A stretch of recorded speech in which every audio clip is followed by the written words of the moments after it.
And welcome back to A Firm Foundation for Life with Rick and Jackie. And we've got with us now John Jakubowski. And he is a Bowling Green resident, but he's also an author, among other things. Bellwether Blues, A Conservative Awakening of the Millennial Soul. Well, thanks for joining us, John. Thanks for having me. Tell us a little bit about yourself, if you would, John. Sure. So I'm from Northwest Ohio.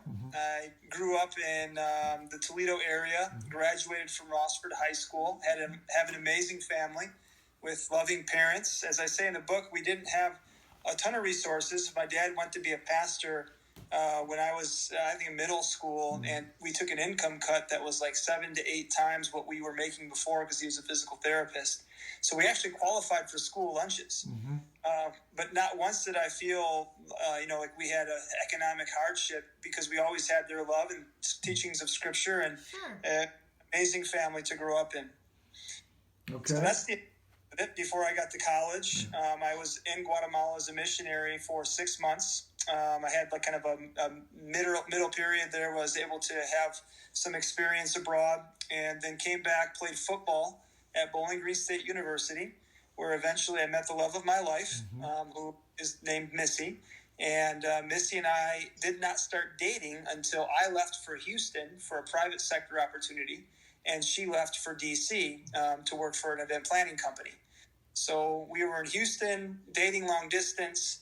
We then got engaged, and the plans were for Missy to move to Houston after we got married.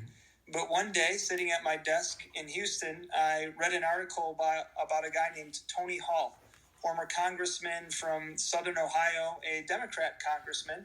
And what I saw in his story was so inspiring that it made me take a hard look at my life and where I was, and it made me recognize that I wanted to live a different life with a different purpose. So I told that to Missy, and she said, well, maybe we should consider moving to D.C. So I said, that's a pretty good idea. Well, let's check it out. So she talked to her landlord, and her landlord said, you're not going to believe this, but Mr. Hall lives on our block. Couldn't believe it. So long story short, we end up in D.C. I attend graduate school at Georgetown, studying public policy, and that really was a pivot in my life of major proportion. And it was when I say this is when my political journey really began. Because growing up in a Christian home, we had views that were conservative in nature, and we were just taught to vote Republican. But I really didn't have convictions that went deep beyond surface level convictions. So in graduate school, 2008, at the height of President Obama's rise to power, and all of my colleagues at Georgetown, 99.9% of them were not only voting for him, but they were passionate advocates for his presidency. And I was one of the only ones willing to vocalize my support for then candidate John McCain and Sarah Palin. But when we had debates, I realized that I couldn't hold water. Like I had no logic or any conviction or depth or any reasoning that really carried weight, and they were very persuasive. So they really made me reconsider my political positions. And as a man of faith, and you guys know this, teaching about faith, we have to understand why we believe what we believe. We have to have that deeper comprehension before we can truly step in and live out the principles of what we stand for and believe in, and I didn't have that. Another long story short, I returned back to Northwest Ohio as we were expecting our first, working for a guy in Bowling Green named Al Caperna. I led a social enterprise for him, and I was traveling the world for the first couple of years and had a lot of hours on plane rides. I had a number of mentors who helped answer or challenge me on questions that I was asking, because I was not willing to enter into any political conversations or the political fray until such time as I believed that I understood why. The deeper convictions and the purpose, the principles, what really is the source of truth. And that allowed me to get deep into the founding era of America, deep into truth, deep into history, and it's what led me to embrace the party of Lincoln. So that's my long story summarized. I work for Al Caperna. I'm a day job lead one of his business divisions called SmartSolve, and then I recently wrote a book called Bellwether Blues. Yeah. You know, Houston's the fourth largest city in the U.S. Did you know that? Yes, I did. Yeah, very large city and very diverse. Yeah, we did a radio show down there last year from the Texas Medical Center. The hurricane and flood? No, the Texas Medical Center. Okay. 28 hospitals, 120,000 employees. Everything's big in Houston and Yeah. everything in Everything's Texas. big in Yeah. Texas. Public policy, what does that entail when you major in that? I'm still trying to figure that out, Rick. Yeah. I'm not. It's almost like gender studies. I mean, it just doesn't have a real specific thing that I can grasp from that, does it? Well, yeah, I don't want to disparage it because there were a lot of smart people in the program. Yeah. Most that go into that program end up working for the government usually. Okay. That most end up focusing in agencies and a lot of macroeconomic theory, or a lot of them went into public health. There are a number of us who ended up in the private sector, me being one of those individuals. Yeah. So you decided to write a book here in the last year or so. What drove you to that inspiration, I would say? Well, I mentioned Al Caperna, who Yeah. is boss of my company here, and Al is a man of great wisdom. He is a tremendous mentor and leader, and Al always differentiates these. Whenever there's an opportunity that comes to us, he asks the question, "Is this an assignment?" He said there's a difference between opportunities and assignments. In life, we have many, many opportunities coming at us, thousands all the time, but choose the assignments that God gives to you. So I had this desire to write a book for several years after following that journey of really researching and studying the Foundation for America. I don't know if it was that or something else, but I just had this conviction, and I'd be in worship service at church and just felt like, man, I really want to write a book. But I always felt like there was no way of doing it because we have kids, we have a growing family, running a business. So I just put it off every year. And finally in 2018, I had the recognition that if I don't do this now, like I'm really turning down an assignment.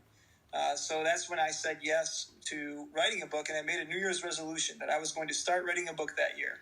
When in April of that year, I received a call from a professor who was doing research on bellwether counties, on swing counties in America. And he made me aware of the fact, and I knew Wood County was a swing county, but I didn't know how deep it went. And he told me this statistic, and this is the statistic that led me on this journey.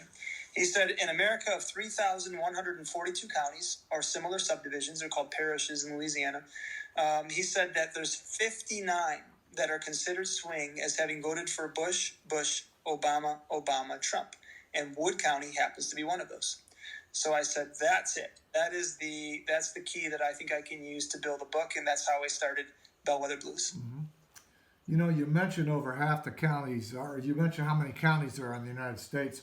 Over half the counties in the United States have had no COVID-19 deaths. I just heard that today. So that's how big and diverse our country is. You know, you're talking about beliefs and people believing in things and the passion and understanding why they believe what they believe. I would guess, this is just a guess, that most people don't know why they believe what they believe. They've either taken it from their parents or they've just kind of fallen in with a group. Is that a good observation? I tend to agree with that. I are one of them. I came from Trumbull County. Trumbull County is a Democratic stronghold. I grew up early years. One of our judges was a member of our church. All the Europeans, the Romanians coming from Europe, were Democrats, my family included. And I never gave it a thought. Yeah. I just went ahead. My family was. I did. And then when Rick and I got married, he says, you know what? You're too conservative. Yeah. So we had long discussions on I started to point out on some all of the this. actual beliefs, the foundations of what the Democrats today believe. And Jackie started to look at those against what her core beliefs are and principles as a woman, as a mature woman. And they didn't line up.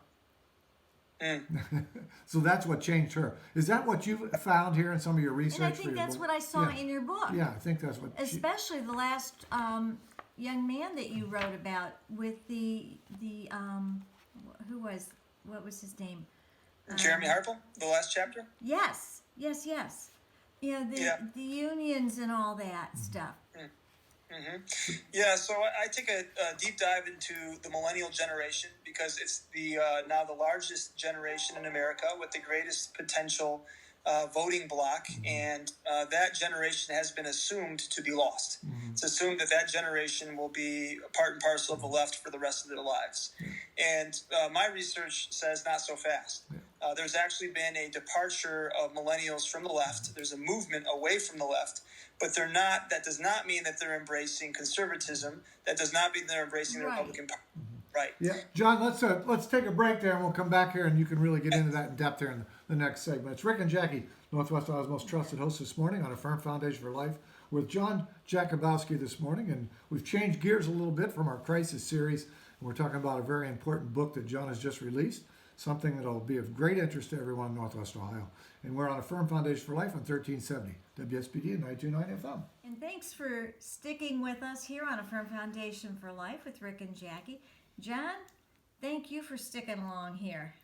Rick had a question. Yeah, I have a question for you, John. The names for these generational groups, I understand the baby boomers, but I don't know where some of these others come from. Can you enlighten our audience on that? Sure. Yeah. So there's a number of organizations that kind of peg these names. The two that I use primarily in the book are the Pew Research Foundation and the Center for Generational Kinetics. In terms of how they decide the names or coin the names, I think when the new generations are coming out, there's a number of organizations that throw names out there, and there's some consensus that eventually emerges. And then that's the way that the generation is pegged. Pew, I find, is a really great bastion of information for identifying the differences and nuances between generations. So I adopted much of the terminology they use, although I think millennials and older have already been pretty well coined and defined. John, how much in your book do you talk about our educational system and what that's doing to the generations? Yeah, Rick, you asked an important question before we went to break, and I think I can answer that question and respond to the question about why, and are we seeing conservatives understanding the deeper reason for their convictions. What I would say is the education system has been a problem. I think a lot of the millennials have grown up in that system of education with one specific worldview, and they have not had in their lives many people that are able to persuasively convince them of different principles than those that they hear in systems of education, on media, and from their peers. And this is why I believe that if the conservatives are going to win the millennial generation, and they only have to win a majority, not all of the millennials, that's not a possibility. Yeah. Public policy, you've got to win a majority in politics, right? Well, what they need to do is to change the approach and tactics. They got to look at the long road. We got to look at how we can have conversations with them over a long period of time. We got to win the right to be heard. We got to invest in their lives and care for them. And then if we have that currency of trust that's been established through relationship and investment, we will have the opportunity to share our conviction of why. But if we don't know why, then we're going to spoil that moment or that opportunity. So the why is so critical. And in the book, I talk about at the later part of the chapters, my critique of conservative methods of persuasion is that we really have to make sure that people understand why these principles, which are enduring and primarily centered around faith, family, and freedom, have the greatest and longest lasting opportunity for persuading this generation of millennials. Yeah, and you think that plays out very well in Wood County, faith, family, and freedom. So with the 7 individuals that I interviewed, they were the anecdotal evidence. They were demonstrating. They were, I could say, the evidence that was empirical was showing me that there's a movement. There's a movement of younger people that are moving away from the left. Individuals that at one time voted for Obama who either did not vote or voted for President Trump. And I wanted to get into stories to understand why that was the case. And within every single one of these individuals' lives, there were events that happened that led them to embrace principles of faith, family, and freedom. Not every single one of them had all three, but in their lives, those 3 things seemed to resonate and led to that change in voting perspective. Where does apathy fall into all this, John? So I think apathy is tied to the title. Bellwether Blues. The reason the title is the way that it is really thanks to my brother-in-law, Mark Rutgers. He's a strong Democrat from Columbus, and when he heard me talk about the preface of the book, the theory that I had, he said, what you're describing is that the millennials have the blues. And together with the idea of being a bellwether county, put those two together, you got Bellwether Blues. Well, the millennials, they're skeptical, they're in despair, they're frustrated with our political institutions, they're sick and tired of the political norm. And that is what has led them to really become, they feel disenfranchised from the system and really don't like either party. That's why they're kind of in this waffling middle. And if one of the two sides is persuasive in winning them, they're going to avoid the blues. If the other side is not persuasive, they're going to have the blues. So that's what you're saying in regards to Bush, Obama, and then Trump. Followed that kind of a pattern. Right. So Wood County is representative of the rest of the nation in that we have demographics that really represent swing states very well. When we vote in Wood County, we represent the state of Ohio almost to the T. Whether you look at 16, it was, I think the differential from Trump's victory was 8.7% in the state. In Wood County, it was 8.1%. For Governor DeWine, it was 4.4%. In Wood County, it was 4.4%. So there's demographics in Wood County that make us the ideal county to look at when it comes to getting a pulse for how voters in Ohio are going to vote. And as we know, as Ohio votes, so goes the president. Okay, we've got one coming up. What do you think this COVID-19, how's that going to play into this upcoming election? We haven't had any political events. We may not have any for another couple of months. Yeah, it's certainly going to have an impact. It certainly will. And I'm not seeking to underestimate the impacts of COVID-19 and voters' perceptions related to how President Trump has responded or what Biden or whoever the Democrats pull up forward is saying. But what I believe is that the individuals that I talked to in the book in the millennial generation, many of them are now voting not on the basis of personality or politician.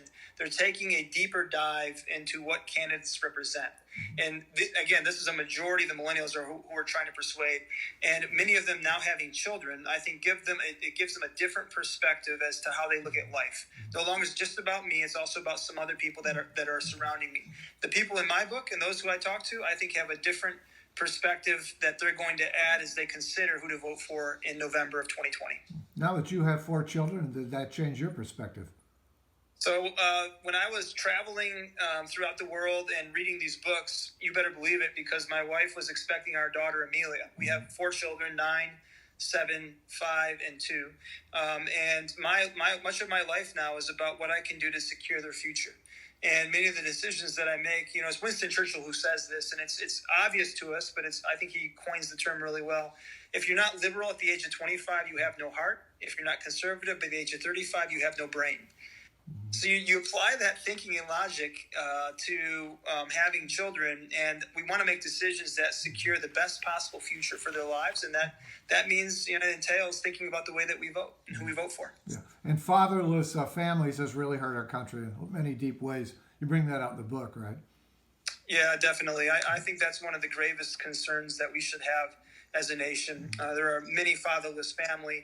I think the statistics show something like over 40% of children are not in the home with their biological father for a variety of reasons. It's a statistic that needs to change. And family is one of those pillars that gives a republic, gives a nation a great opportunity to have success and prosperity for generations to come. But the moment that you eviscerate family, the moment that you disintegrate family, is the moment you've taken away that pillar and our foundation cannot stand. I think one of the things I'd like to interject here is the fact that I'd like to encourage our listeners, if they have no children, but they are close to a niece or a nephew, because everybody needs that connection, that influence. Yep. This would be a perfect time to get to know them and to take them under their wing and do stuff with them and teach them some of this. Yeah, absolutely. Well, I think, one of the things we talk about with COVID-19, there's a second pandemic that we're experiencing, and it's a pandemic of isolation, loneliness, depression, frustration. It's a tremendous opportunity for us to reach out to somebody in our life who badly needs a mentor, a friend, a listening ear, somebody who cares about them.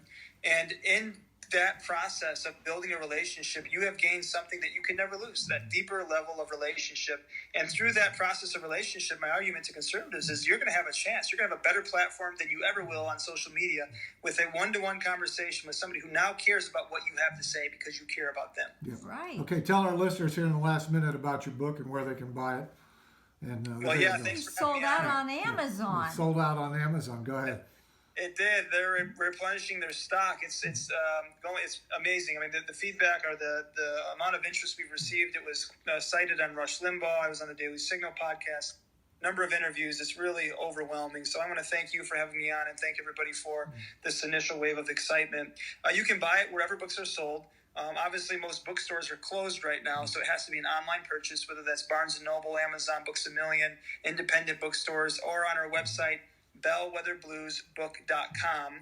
And one quick note there, Bellwether is spelled Bellwether. That's one of the first things I learned, how you spell Bellwether. Right. Weather like the weather outside, but it's actually, it comes from a sheep that leads a domesticated flock. As the bellwether goes, so goes the rest of the flock. So www.bellwetherbluesbook.com. John Jakubowski, the author, and a wonderful young man with a nice family. Yes. Great for joining us this morning on A Firm Foundation for Life on 1370 WSPD and 929 FM.